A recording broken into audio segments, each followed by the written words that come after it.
Hello everyone. Hello, ma'am. How are you all?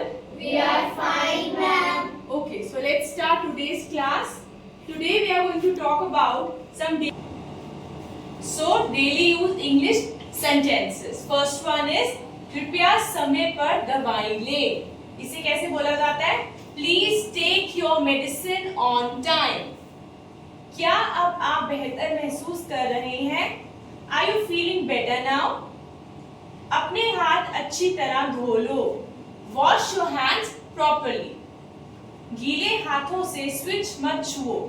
Don't touch the switch with wet hands. अपनी किताबें shelf पर रखो. Keep your books on the shelf. धीरे बोलो. Speak slowly. अपने plate में खाना ले लो. Take food on your plate. अपनी कॉपी में नाम लिखो. Write your name in your notebook. बड़ों से इजाजत लो. Take permission from the elders. Phone उठाओ. Pick up the phone. That's all for today. Hope you all are understanding.